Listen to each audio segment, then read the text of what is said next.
for today's big deal. I'm sitting here with Ed Harrison. We're talking about Valeant Pharmaceuticals, the company that is just getting all the headlines these days. Now, Valeant, its stock hit a two-year low of $76 during Thursday's trading session. The speculation is that it may have something to do with Wednesday's news that lawmakers are now launching a bipartisan investigation into the company for price gouging. Ed, yeah, that chart there, man, it does not look good. The stock is down, I should say, by more than 70%. That is incredible. So, you know, a large amount in a bull market. Tell us what's going on here. What really happened? Yeah, so I think you can go back to August the 14th. That's when it really started. Remember, you had that conversation with Alex Tabarrok about Turing Pharmaceuticals. They're doing price gouging on Daraprim, which is one of the HIV drugs that they have.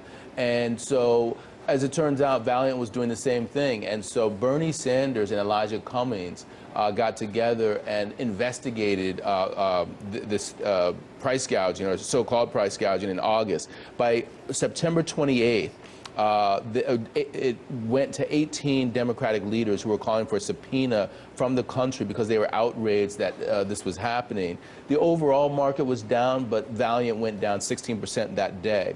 Then a week later, Deutsche Bank came out and said, by the way, actually, it's not just two drugs, because they had only gotten to two. It was 54 drugs that had gone up over 60% on average in that year. And so eventually, by October the 14th, Valeant had a subpoena for its drug pricing policy.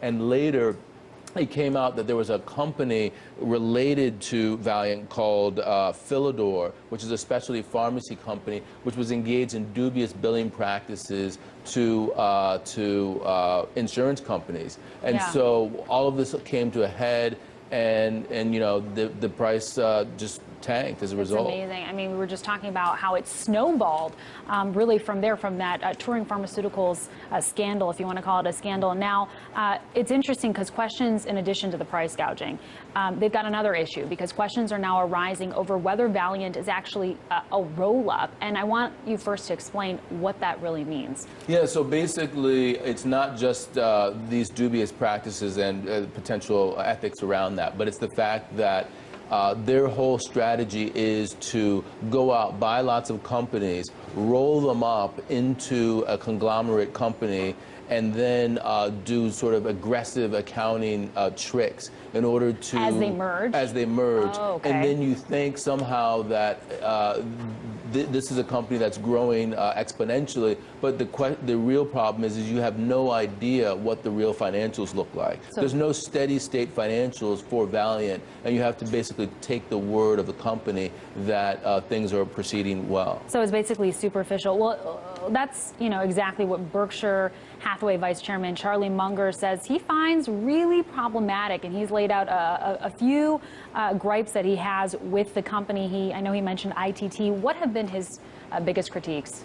Yeah, so I think that he actually used the word immoral. He talked about it being an immoral and unsustainable business practice that's not consistent with what a value investor wants to get out of it. Now, the immorality obviously comes from the price gouging. But his point is that these are the kinds of business practices which are not sustainable over the long term. And when you add this into this whole roll-up phenomenon, this is a company that is very much like ITT was, which during the go-go years of the late 60s and then early 70s was a conglomerate that everyone thought was, you know, the best. The go-go years, they had the Nifty 50. ITT was one of these companies that everyone thought was the greatest.